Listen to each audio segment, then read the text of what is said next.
Здравствуйте, меня зовут Александр Стулов. Как обычно, встречаемся нашей группой, чтобы пообщаться на интересные и важные темы, связанные с нашим внутренним миром чувств, мыслей, с нашим разумом. И, конечно, мы рассматриваем знания, полученные от высшего разума Бога, закон работы психики, закон работы мысли, и как применять эти знания, чтобы исцелить свой разум, свою психику от негативного проявления, от тех негативных разрушительных чувств, которые проявляются в нашем мире, в жизни человека Земли, очень болезненно, очень тяжело. Конечно, мы можем говорить и обсуждать любые абсолютно вопросы, которые касаются персонально лично человека, и какие-то вещи более общие, глобальные и так далее.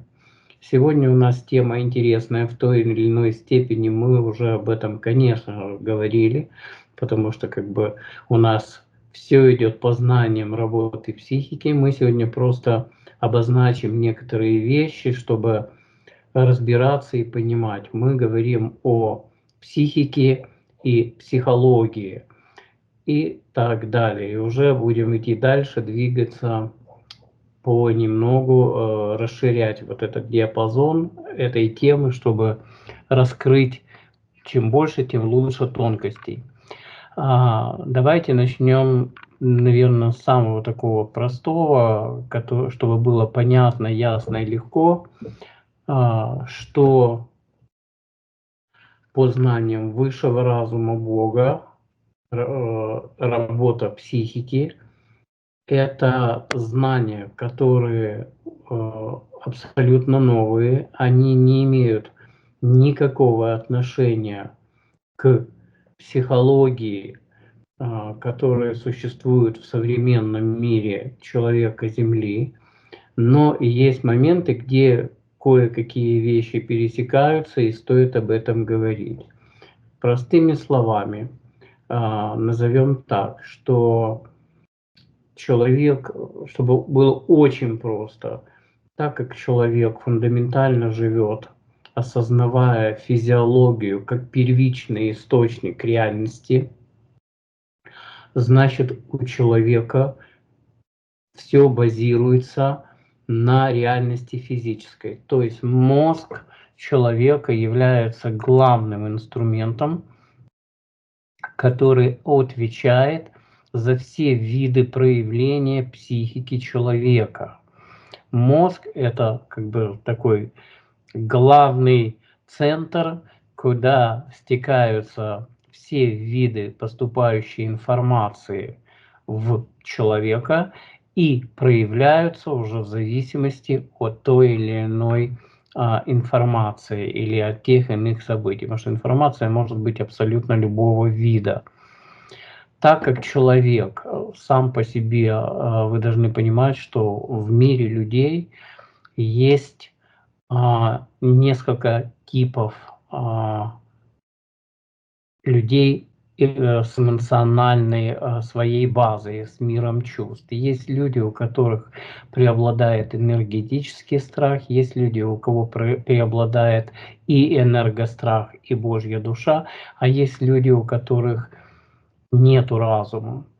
Поэтому в мире человека Земли всегда будет обязательно проявляться такая реальность, что человек, допустим, для которого чувство – это не реальность, человек, у которого нету разума, ему нечем это осознать, он и не будет воспринимать психику как настоящую реальность, которая существует и есть у человека, и она влияет на его жизнь.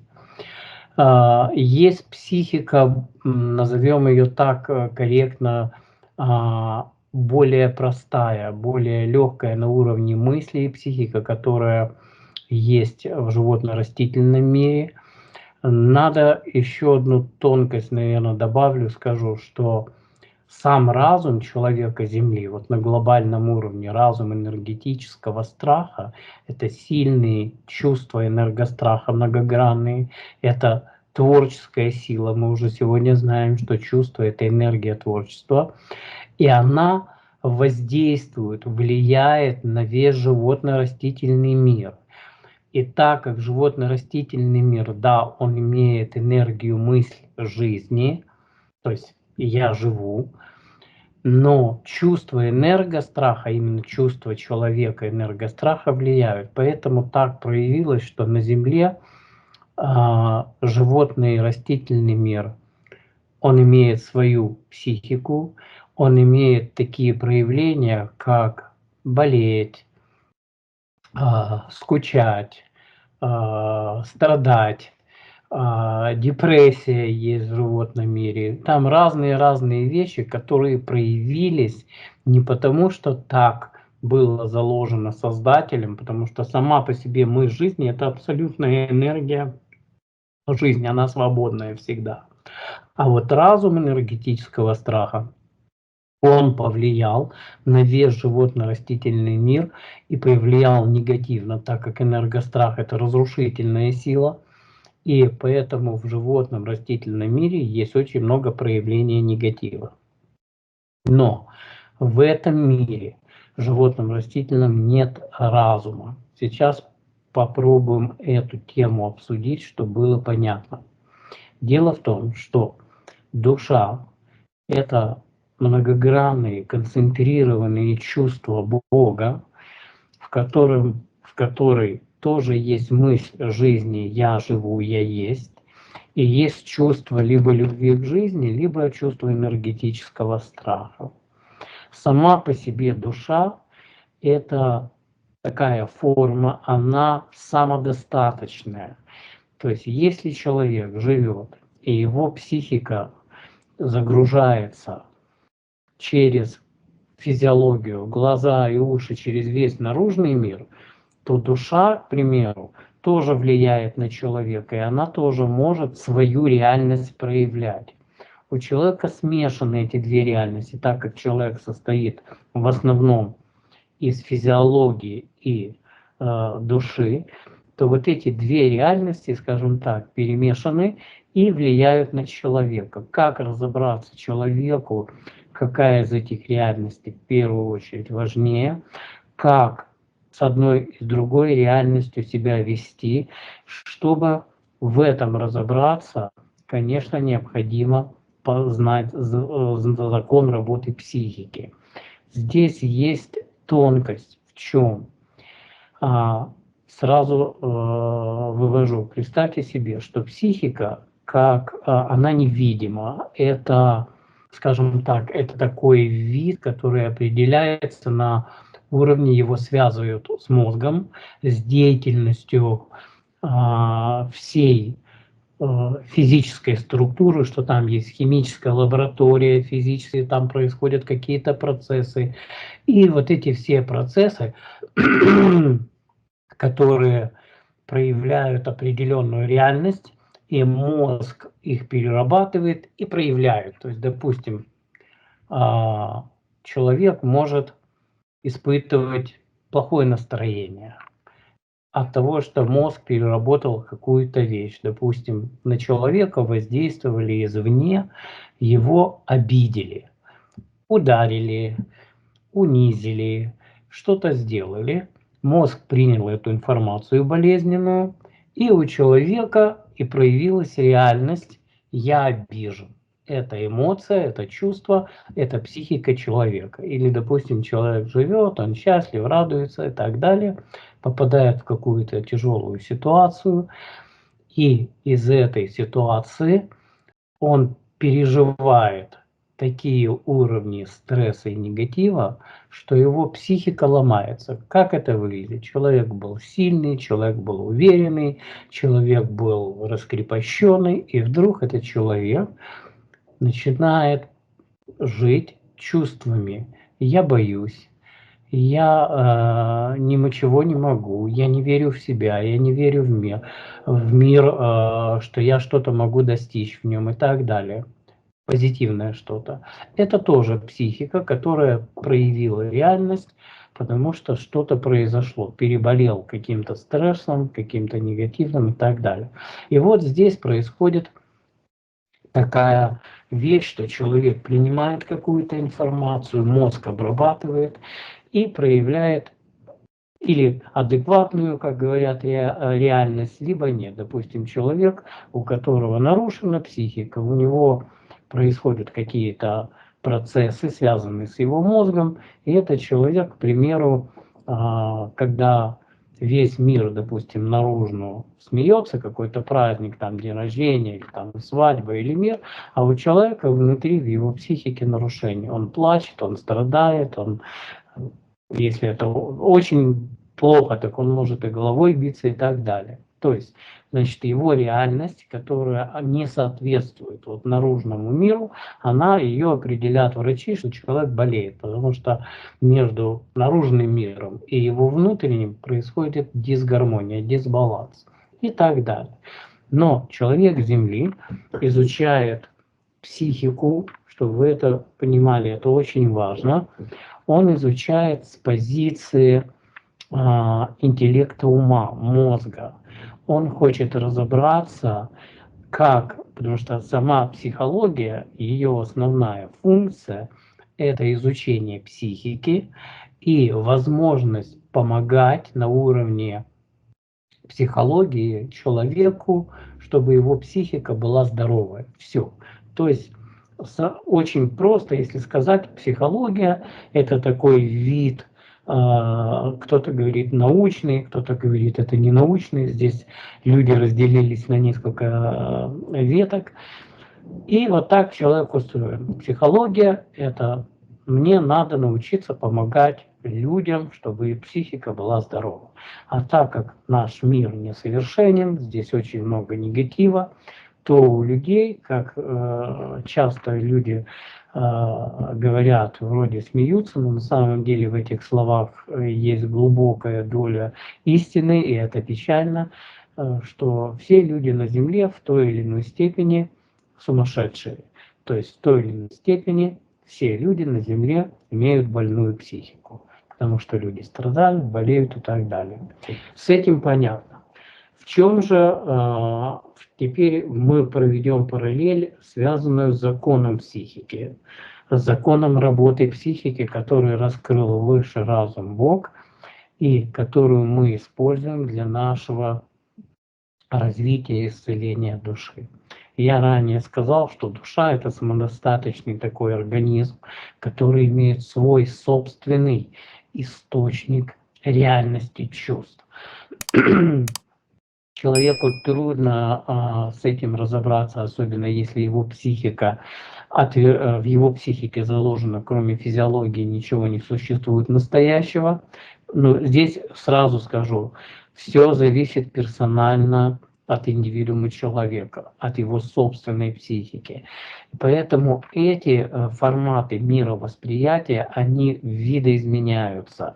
Психика может меняться и менять человека. Как я ранее сказал, что вот, допустим, человек, который был позитивный, легкий, свободный, он может превратиться в негативного, жестокого и злого. И наоборот. Ну, конечно, на Земле в большей степени это проявляется в негативную форму, ну и так далее.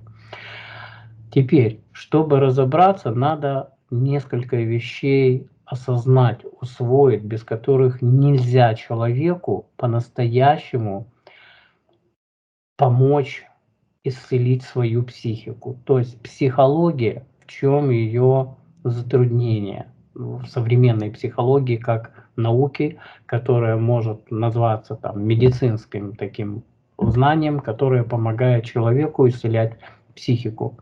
Дело в том, что вот этот источник самодостаточный внутри человека, разум энергетического страха, это, представьте себе, источник, который проявляется реальностью. Сейчас подведу более точно.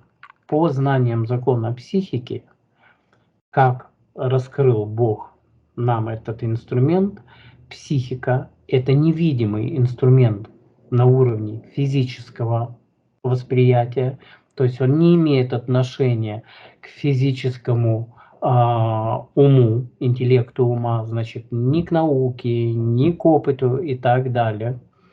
И функция психики заключается только в одном. Она реализует все чувства, она проявляет реальность всех чувств. И так как внутри человека живет разум энергетического страха, к сожалению, на сегодняшний день это в большей степени, то психика реализует эту реальность. Так вот, реализация этой реальности, и когда она зарождается, и когда она реализуется, человек ее не может зафиксировать физическим интеллектом ума. Нету таких приборов, нету такого анализа, чтобы это зафиксировать и сказать, вот это чувство, вот это действие. Почему? Потому что физиология, мир животно-растительного мира, аморфная энергия, и разум, интеллект, творчество чувств – это два разных источника живой энергии.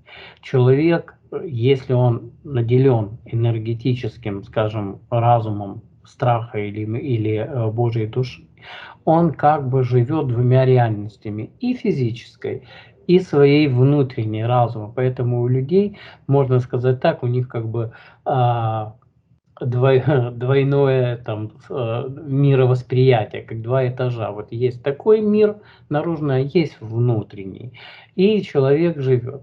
Конечно, психика на современном уровне, а там все входит, туда и память входит, и все виды эмоций, и так далее. То есть там можно об этом почитать, поговорить, и это как бы в открытом доступе каждый из вас.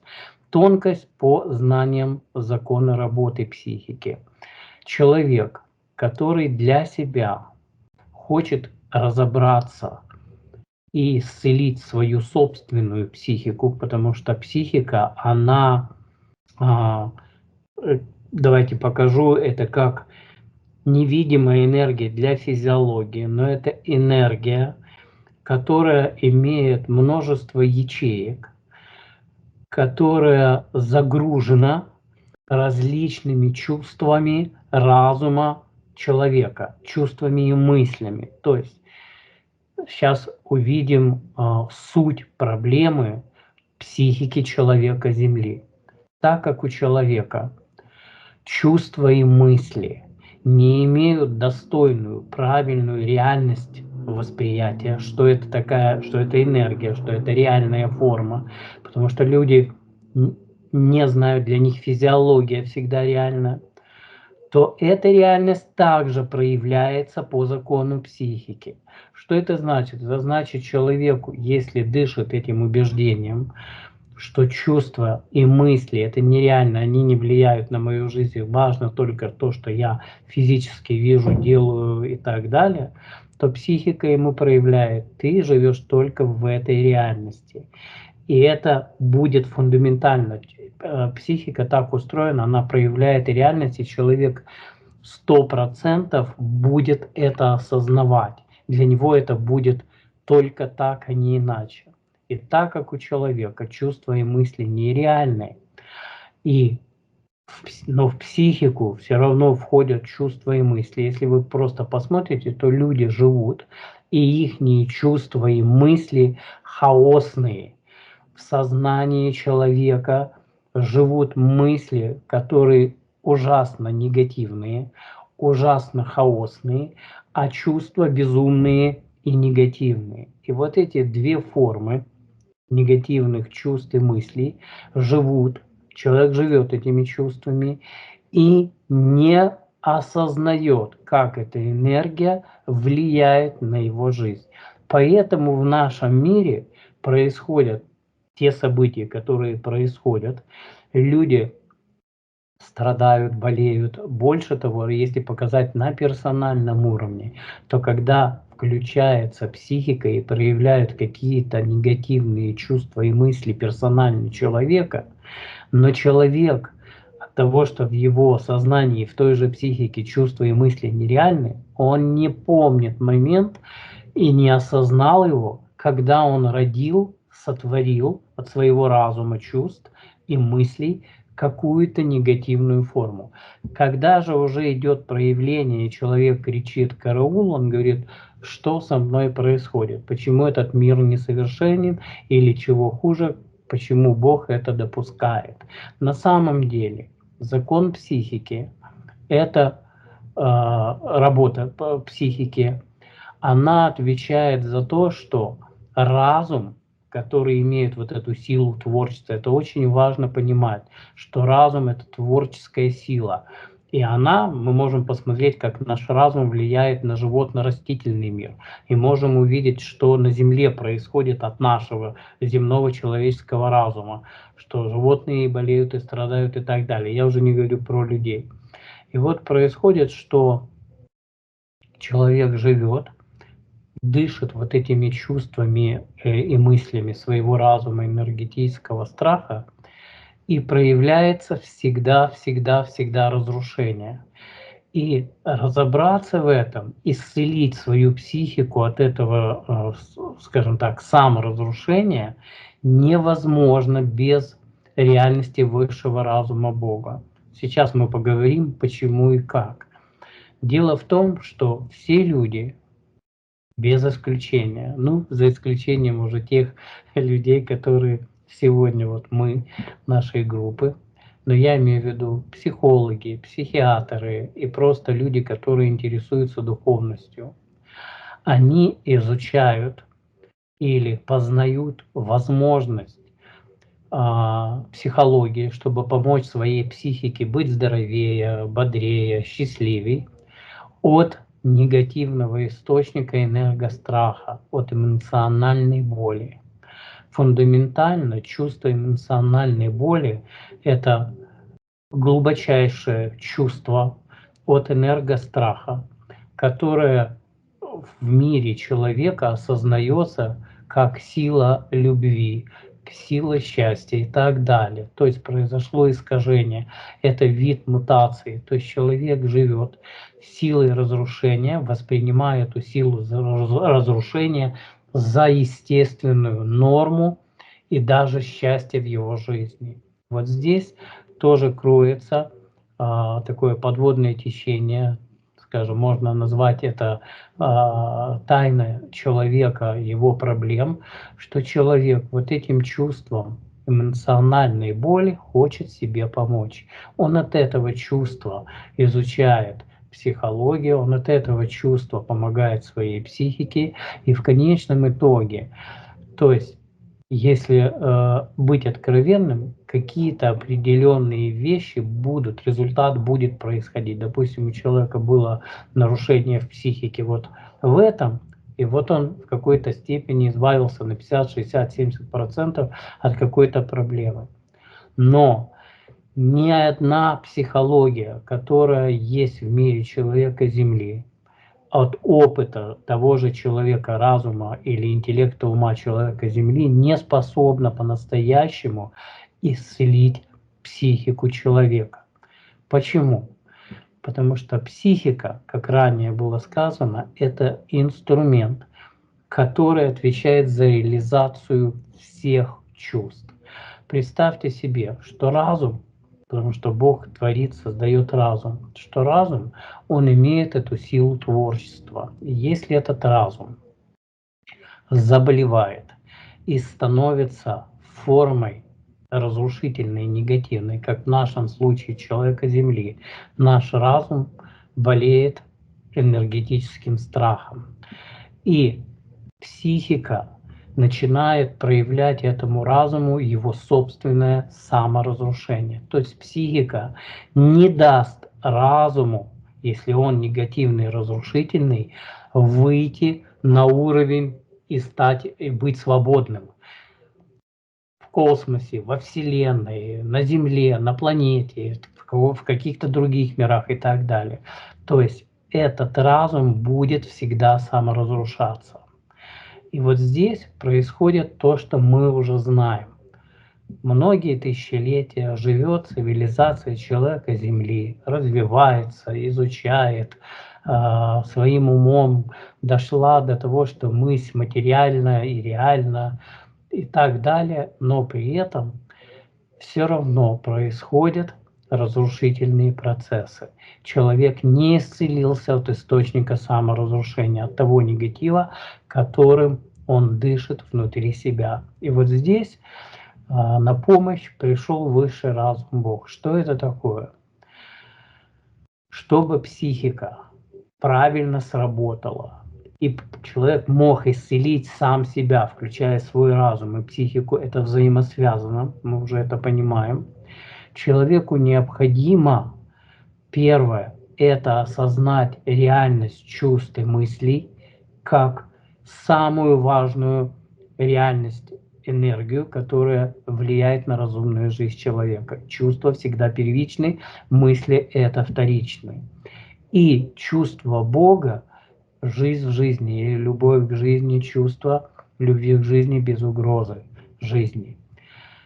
Качество этого чувства, оно отличается от качества разума человека Земли или от той, в кавычках, души, эмоциональной боли, энергостраха, которой живет человек на протяжении многих тысячелетий.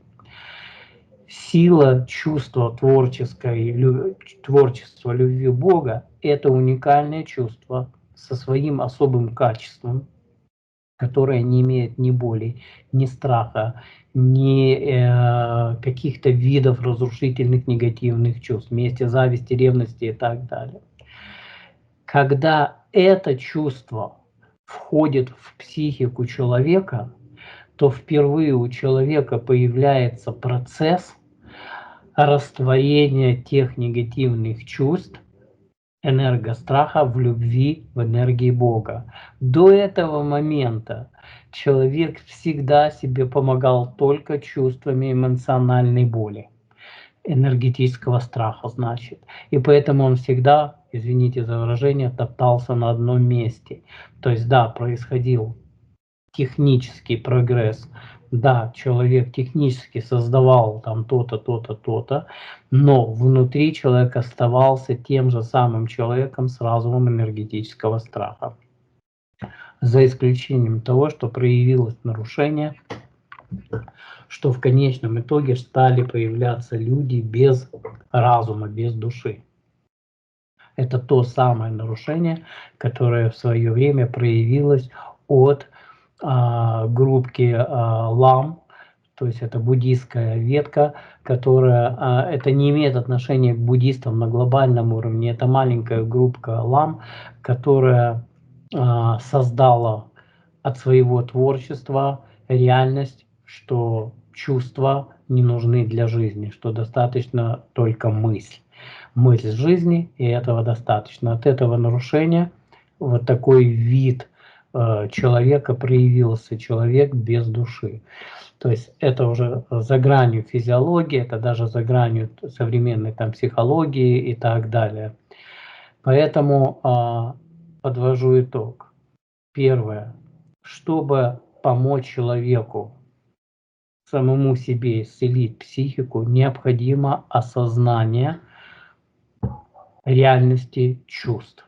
То есть в саму психику человека. Так как мы уже знаем, что есть чувство веры. Вера – это универсальное чувство. Оно может быть проявлять как негативную форму, так и позитивную.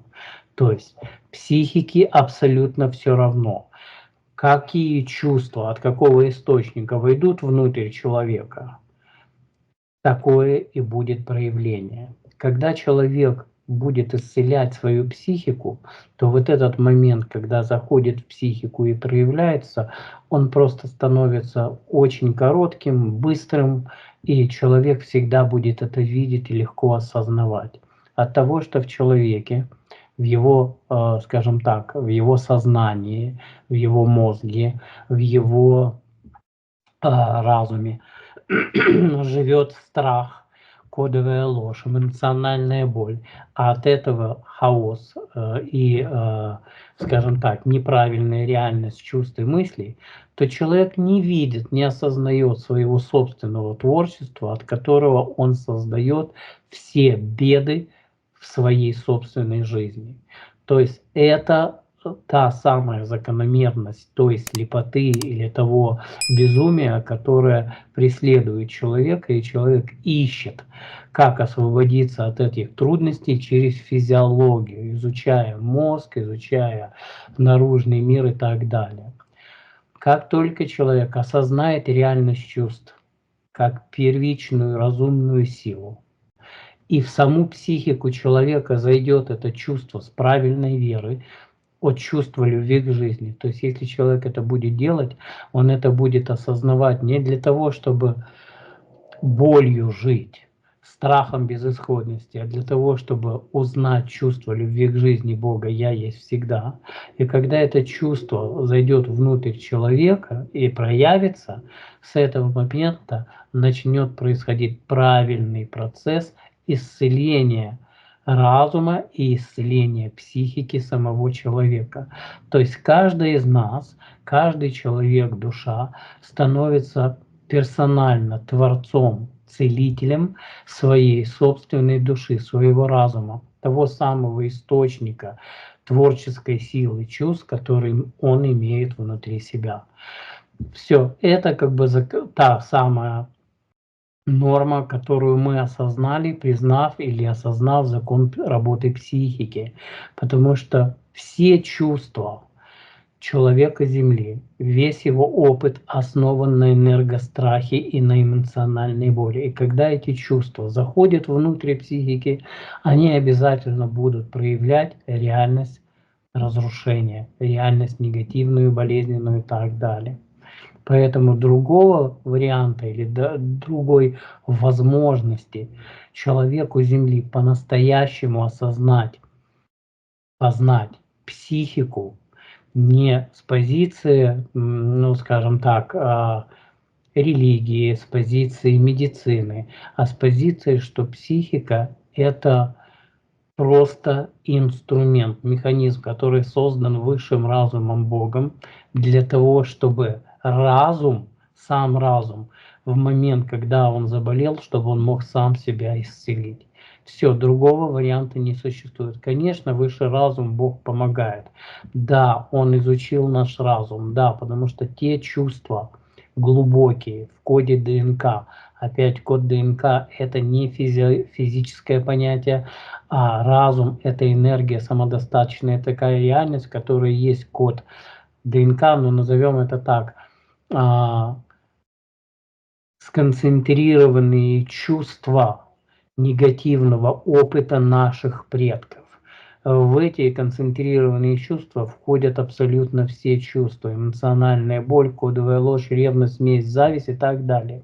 В зависимости от этого кода ДНК, это разумная творческая сила, рождаются люди.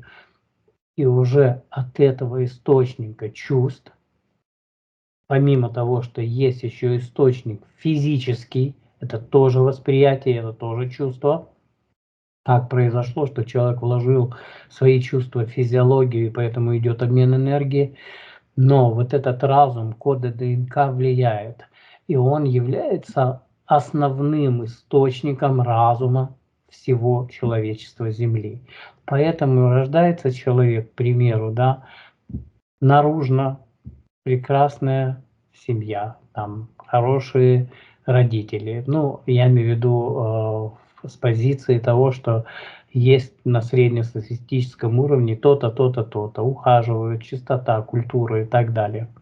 Но вдруг у человека проявляются какие-то склонности, какие-то негативные вещи. И там, допустим, сильнейшая агрессия, жестокость, какие-то негативные чувства обиды, ревности, зависти и так далее. Они могут, ну, скажем так, быть как слабенькими, так и очень сильными и так далее. И люди будут искать, где произошел сбой в психике этого человека. Почему у него вот такая ситуация? Ведь у него было хорошее детство. Если у человека было негативное детство, то найдут причину в этом. Но через физический мир раскрыть код ДНК вот этого опыта наших предков, именно разума, чувств, невозможно. Только через чувство Бога, жизнь в жизни, любовь к жизни. Только через это чувство можно без угрозы для себя, для своей души, для своей Божьей души, для своей психики раскрыть. И согласно конструкции персональной психики каждого человека, постепенно освободиться от этого разрушительного источника, растворяя негативные чувства энергостраха, а взамен внутри заходит чувство Бога, любви к жизни, и душа начинает расти. Все, с этого момента, когда начинает этот процесс полноценно в человеке происходить, и человек начинает жить, исцелять свой разум, свою психику, все, считайте, что разум человека, его душа исцелена в позитивном проявлении. До этого момента, пока человек помогает себе, у него могут быть очень правильные, хорошие мысли, но он это делает от чувства энергостраха, эмоциональной боли, человек все равно остается на месте, он все равно остается в процессе саморазрушения. Хорошо, ребята, надеюсь, понятно рассказал, что не будет.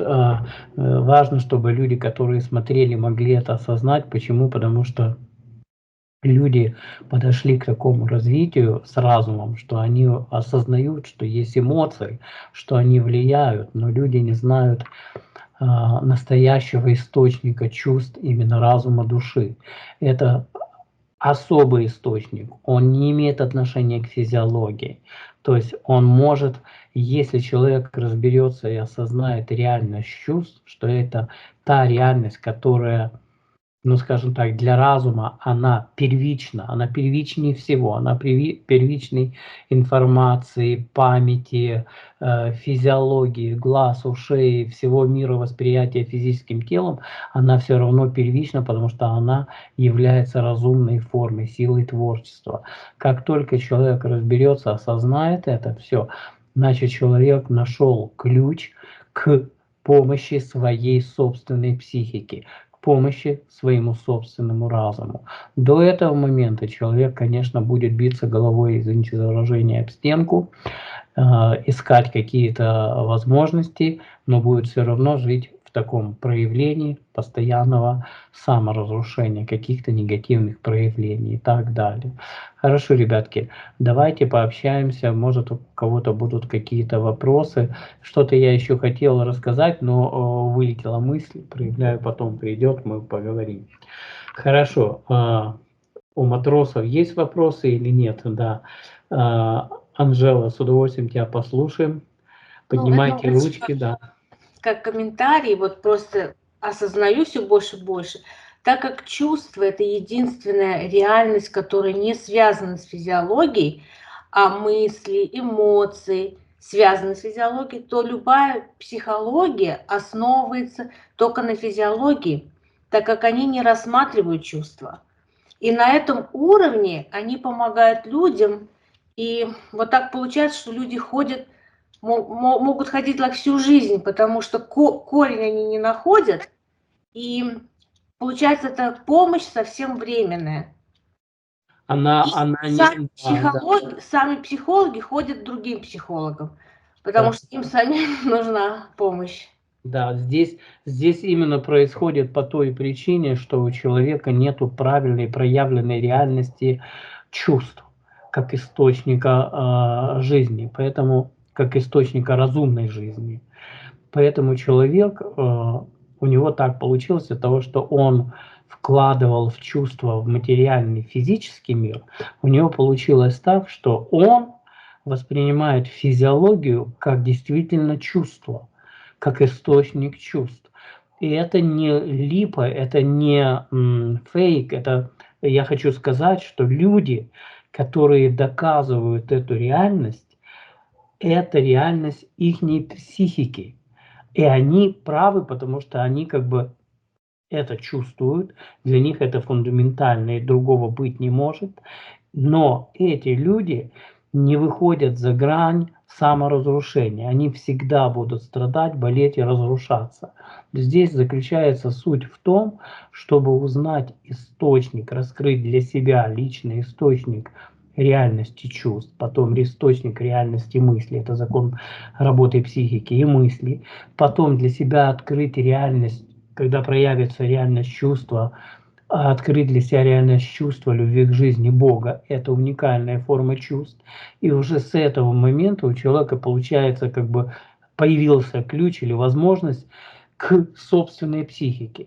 Простыми словами так. Смотрит человек на жизнь через наружный мир и говорит: да что вы мне говорите? Вот люди подлые, гадкие, воюют, убивают, та-та-та-та-та-та-та. Причина. Да, они хотят денег, да, они хотят власти, да, они... То есть причину они будут находить физически. Кстати, это уж как на глобальном уровне, так и на уровне личностном, персональном. Потому что есть люди, которые делают те или иные вещи, очень ужасные, а потом ищет оправдание. Вот я это сделал, наверное, так. Хотя психика проявляет любую реальность, и в нашем мире есть очень много вещей, которые ужасные и негативные, когда они проявляются. То есть, к примеру, да, назовем это так. Вот у человека возникло желание сделать какую-то гадость. Сделал он какую-то гадость. От этой гадости пострадали люди. У него был страх, но этот страх он не фиксировал, так как чувства для него нереальны, и пострадали его люди, близкие для него. И человек страдает и болеет, и говорит: боже мой, почему так получилось, почему у меня родилось это желание, и я это сделал, я же никогда не хотел причинить там боль там, брату, сестре, маме, папе и так далее. На самом деле все вещи, которые возникают в разуме человека, в его психике, они имеют стопроцентную причину рождения. И эта причина рождения, она заложена не в физической реальности, а всегда заложена в разуме чувств.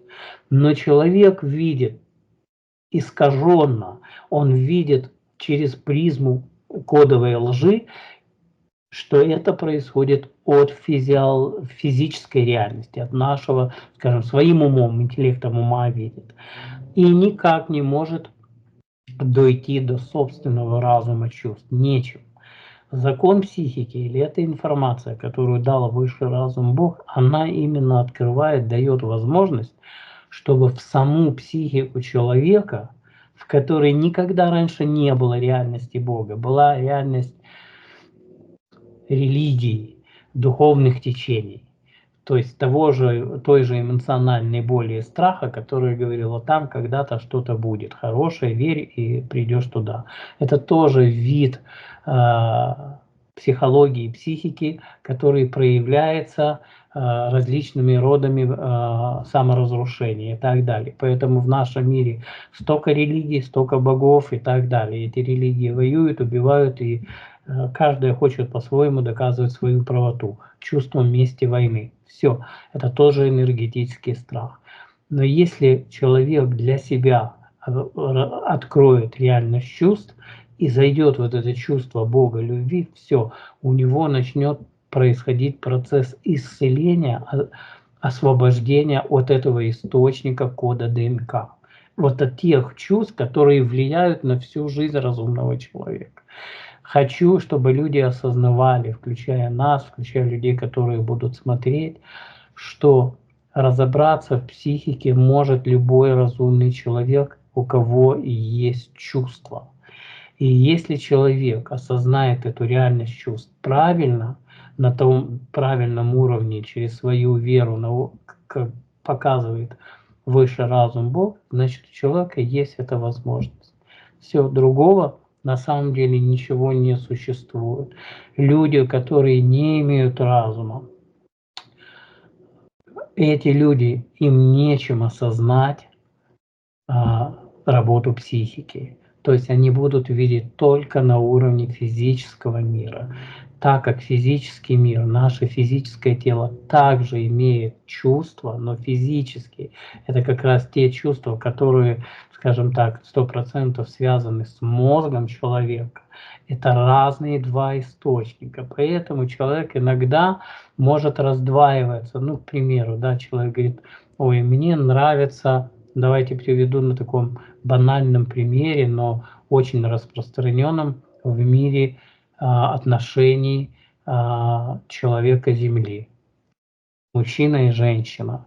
Вот человек, который физически, когда за ним ухаживают, внимание, делают какие-то вещи, человеку очень приятно. Человеку можно сделать какие-то вещи, ну, какие угодно, в плане того, что там погладить, массаж. Ну, посмотрите, как, допустим, там родители балуют своих деток и так далее. И у взрослых людей точно так. Но как только в силу вступает чувство, человек говорит, вот мне все нравится, но я счастлив только когда я чувствую от тебя любовь, когда я ощущаю вот это чувство, которое делает меня счастливым. Все чувства, которые, скажем так, ну, за исключением, конечно, эмоциональной боли, но чувство счастья, любви – это источник Бога. Если человек в какой-то мере, для него это реально, он всегда хочет иметь эти чувства. Это естественно, это нормально. Это здоровая психика человека. Представьте себе, что у человека психика, который хочет воевать, который хочет драться, который хочет убивать, который хочет власти и денег. Эти люди, для них это тоже нормально, потому что это ихнее, получается, «я». У них разум имеет вот этот код ДНК, этот разум по закону психики проявляется, и это ихняя реальность. Но я показываю именно в тот случай, что когда человек имеет чувства, он может в какой-то степени осознать, что я хочу иметь чувства, я хочу чувствовать любовь, счастье и так далее. Люди, которые не имеют разума, они всегда будут полагаться только на чувства физиологии и будут видеть и выдавать эти чувства или эти проявления в действиях за чувства. И здесь люди часто обманываются, часто, ну, скажем так, попадают в ловушку собственной кодовой лжи.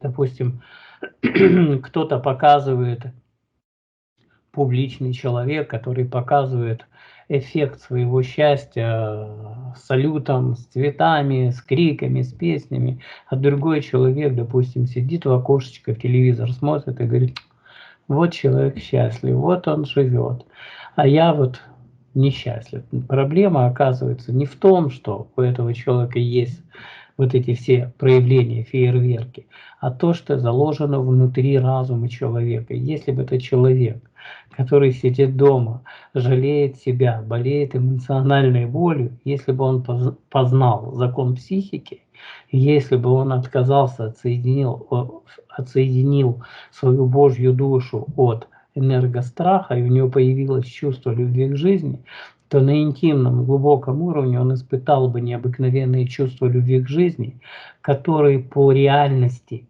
по качеству были бы в 1000, это я просто слова, то есть там я не могу даже разницу, лучше, чем у того человека, который показывает через физическую реальность вот эти свои эмоции.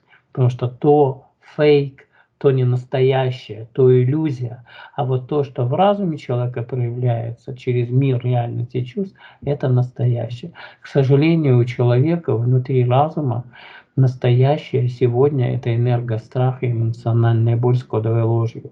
Поэтому так иногда трудно человеку, который хочет быть счастливым, но не знает, как самому себе помочь исцелить свою душу и свой разум.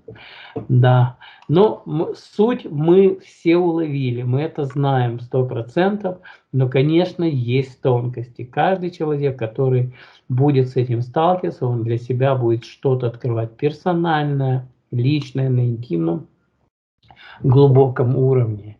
Это так. Если вот такое проявление вот за счет денег подряд происходит, то проявилось что-то на работе денежно, то через месяц что-то еще там проявилось, какое-то, как там, какая-то ошибка в банке или где-то еще. Вот рассматривать вот эти проявления нужно в первую очередь смотреть на свои чувства, что поднялось. Этот страх выживания, чувство исчезновения, прежде чем вникать в эту проблему или искать причину, или искать, где чего произошло, правильно? Но это параллельные вещи. Ну, к примеру, да, у тебя произошел какой-то сбой в банке, к примеру, да, и там надо, к примеру, подойти и выяснить, что произошло там с бумажками, с каким-то документом и так далее. Естественно, надо пойти это сделать. Это как со здоровьем, это уже проявилось.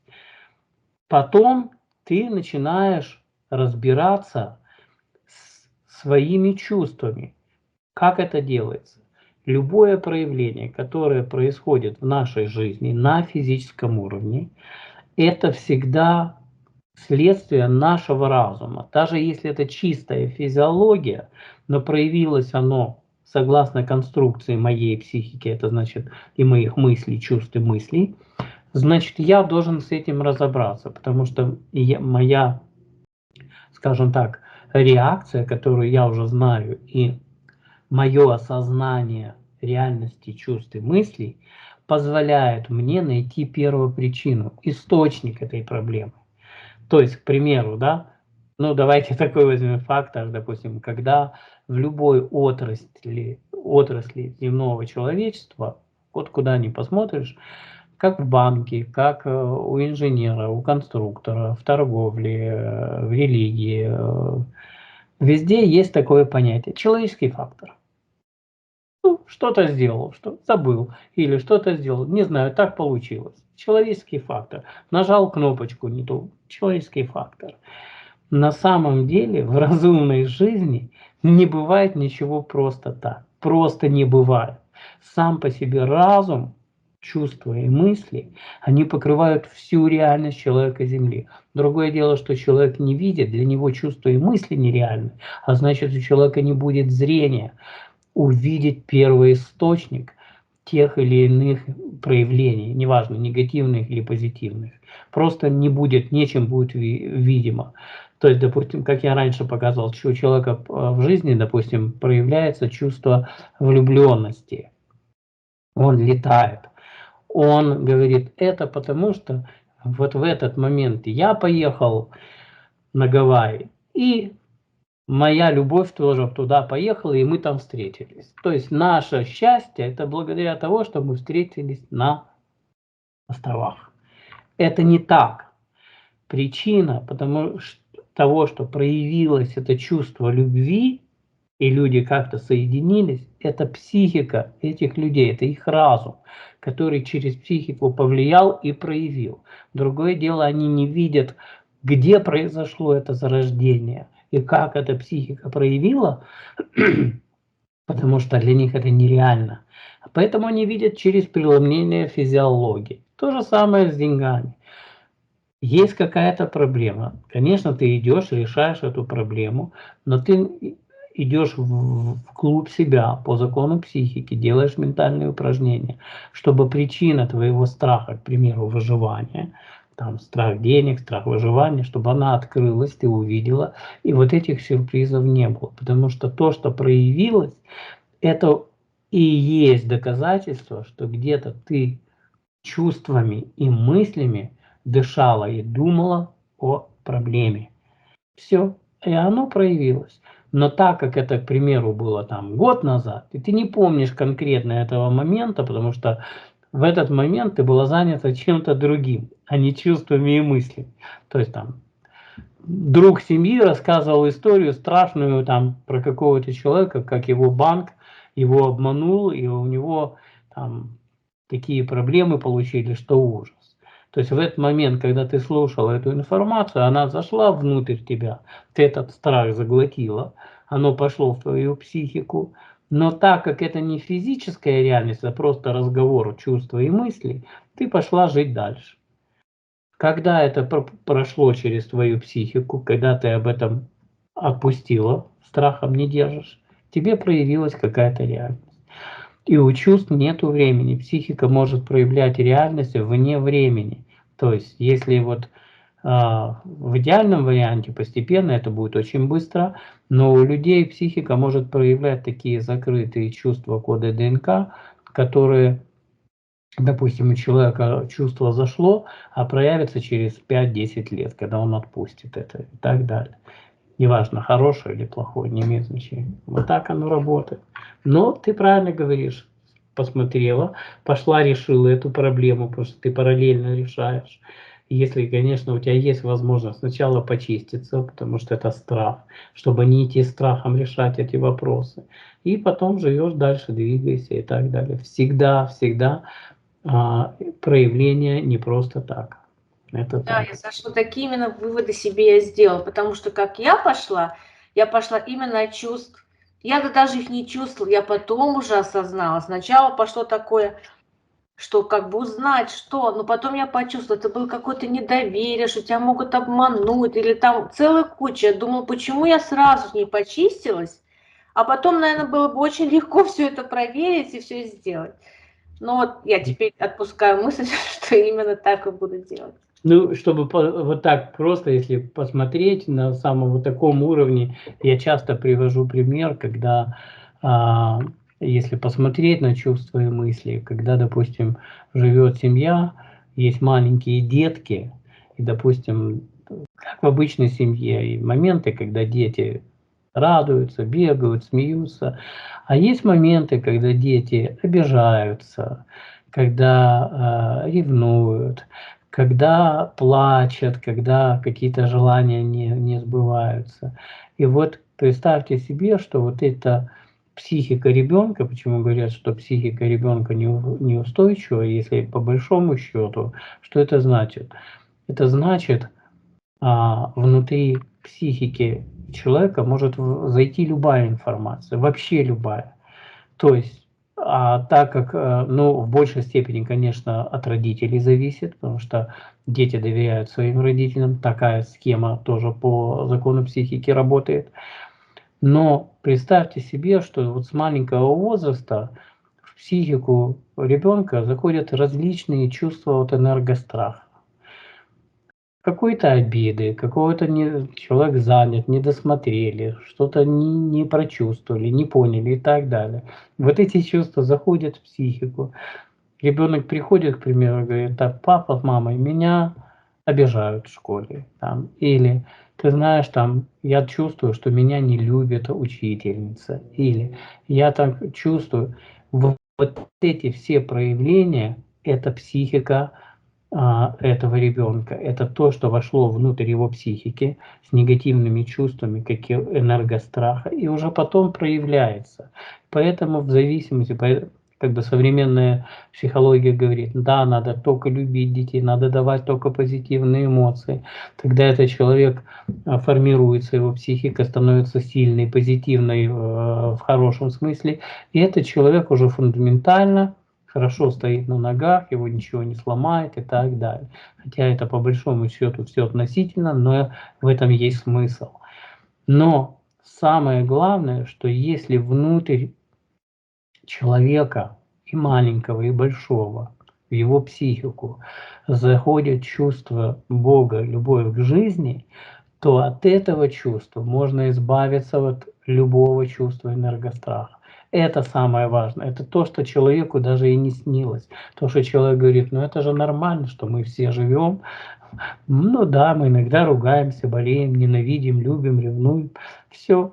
Потом смотришь на статистику. Да, в этом году там на земном шаре изнасиловано было там 500 тысяч человек, к примеру, да, в рабство столько человек, или на земном шаре сегодня там произошло, там сколько людей унизило, обидели и так далее. То есть это все реальность жизни земного человечества. Но люди на это смотрят как? Ну мы такие и все. Это тот случай, человеческий фактор. Ну вот такие мы. Нет, на самом деле это не так, это оправдание. И если человек не врет, и если человек искренне хочет изменить свой разум, душу, у него есть стопроцентная возможность сделать это познанием от высшего разума Бога. Закон работы психики. Хорошо, ребятки, будем закругляться. Давайте мы так определимся. Рад был пообщаться. Тема действительно серьезная и важная. Встретимся на следующей неделе в четверг в 8 часов вечера по Нью-Йорку. Всего Саша, да. а следующий четверг Thanksgiving. У нас, понял, у нас тогда выходной. Встретимся не в следующий четверг, а через четверг. Всем тогда в следующий четверг хорошей турки, теплого дня, да, настроения. Всех поздравляю с этим чудесным днем. Скажу так, что поблагодарить Бога можно по-настоящему только чувством любви к жизни, которое Он поделит в душу человека. В остальных случаях, как ни печально, люди обращаются к Богу от страха, от эмоциональной боли, от кодовой лжи. Хорошо, ребятки, рад был вас увидеть. Всех еще раз с праздничком. До встречи через недельку. Через недельку, да. Всего доброго, до свидания. До свидания.